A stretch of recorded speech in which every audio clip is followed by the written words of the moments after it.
اکثر لوگ پریشان ہوتے ہیں بزنس کی وجہ سے، خرچے کی تنگی کی وجہ سے، قرض کی وجہ سے، تو مائیں اس پریشانی میں بچوں پہ توجہ بھی نہیں دے پاتی۔ تو اس کے لیے بھی ایک عمل ساتھ سن لیجئے۔ ہمارے حضرت مرشد عالم رحمۃ اللہ علیہ فرماتے تھے کہ جب بھی نماز پڑھیں، ہر نماز کے بعد اول آخر ایک دفعہ درود شریف اور درمیان میں 7 مرتبہ سورت لإیلاف قریش، پوری سورت 7 دفعہ پڑھیں، چھوٹی سی سورت ہے، اور پھر دعا مانگیں۔ اس عمل کو کرنے سے رزق کی کوئی بھی پریشانی ہو، اللہ اس پریشانی کو دور فرما دیتے ہیں۔ اعمال جو اکثر عامل لوگ بتاتے ہیں، یا جس کی وجہ سے عامل لوگ الٹا لوٹتے ہیں لوگوں کو اور ان کے عقیدے خراب کرتے ہیں، ہمارے حضرت رحمت اللہ علیہ وہ اعمال بتاتے تھے، ان کا بھی بتانا ضروری ہے تاکہ ماں کو پتا ہو کہ ان اعمال کے کرنے سے کیا کیا فائدہ ہوتا ہے۔ ہم جہاں جسمانی دوائیوں سے فائدہ اٹھائیں گے، وہاں قرآن کے ان اعمال سے بھی فائدہ اٹھائیں۔ ہمارے حضرت رحمت اللہ علیہ فرماتے تھے کہ جب کبھی رات کو نکلنا ہو ویرانے میں، جنگل میں، اور یہاں تو جنگل میں جانے کا بہت زیادہ رواج ہے، تو فرمایا کرتے تھے کہ شام سے پہلے اگر پڑھ لیا جائے چند مرتبہ سلام علی نوح فی العالمین، سلام علی نوح فی العالمین، تو اللہ تعالیٰ سنیک بائٹ سے یا اسکارپین کی بائٹ وغیرہ سے بندے کی حفاظت فرماتے ہیں۔ پھر ایک عمل ہے کہ دشمن کا خوف۔ فرض کرو بچے کو کسی بندے سے ڈر لگتا ہے، یا آپ سفر میں جا رہی ہیں اور آپ نے ایئرپورٹ سے جانا ہے، تو کئی مرتبہ پولیس کا ڈر اور امیگریشن کا ڈر، کسٹم کا ڈر، یہ یا کسی حاکم کا ڈر، تو کسی بھی بندے کا ڈر اگر ہو تو ہمارے حضرت رحمۃ اللہ فرماتے تھے کہ قرآن مجید کی آیت ہے سورہ یاسین میں،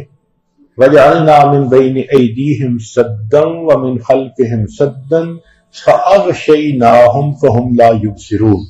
اس کو اگر پڑھ کے آیت کو اس بندے کی طرف پھونک دیا جائے، اللہ واقعی اس بندے کی آنکھوں پہ پردے ڈال دیتا ہے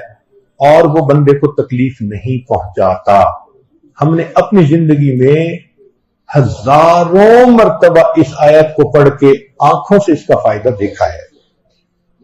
ایک ہے بچے کو نظر لگ جاتی ہے، اس کو نظر بد کہتے ہیں، یہ لوگوں کو بھی لگ سکتی ہے،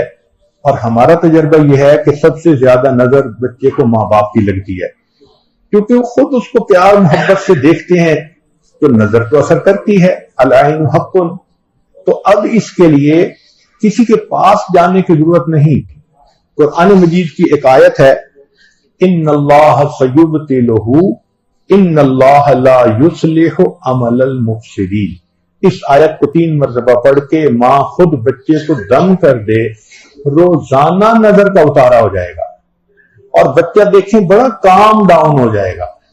اکثر بیبیز ویسے ہی پیارے لگتے ہیں، اور اگر خوبصورت ہوں تو پھر تو اور ہی کچھ بات ہوتی ہے۔ تو بچے کو رات سوتے ہوئے یا صبح اٹھ کر اگر یہ آیت پڑھ کے 2 دفعہ 3 دفعہ دم کر دیا جائے تو بچے کے اوپر سے بری نظر کا اثر ختم ہو جاتا ہے۔ ایک ہے کہ پڑھنے والے بچے اسکول میں اچھا پرفارم کریں، اچھے نمبر لیں، گریڈ اچھے لیں، ان کو جو چیزیں یاد کریں وہ یاد ہو جائیں۔ اس کے لیے قرآن مجید میں الم نشرح لک صدرک ایک سورت ہے، وہ بچے کو یاد کروا دیں اگر بچہ اس عمر کا ہے، اور وہ بچہ پڑھنے سے پہلے، اسٹڈی کرنے سے پہلے، چاہے کلاس میں ہو، چاہے ٹیوشن میں ہو، چاہے ہوم ورک کر رہا ہو، الم نشرح لک صدرک سورت کو پڑھ کے اپنے سینے پہ ایک دفعہ پھونک دے۔ ہم نے دیکھا ہے کہ بچے کی یادداشت میں بہت امیزنگ فرق آ جاتا ہے۔ ہم یہ عمل عام طور پر ان بچے بچیوں کو بتاتے ہیں جو حافظ بن رہے ہوتے ہیں، ان کو میمورائزیشن میں پرابلم ہوتی ہے، تو الحمدللہ سینکڑوں حفاظ پر تجربہ کیا ہم نے، اس آیت کو پڑھنے کا ہمیشہ فائدہ ہوتا ہے۔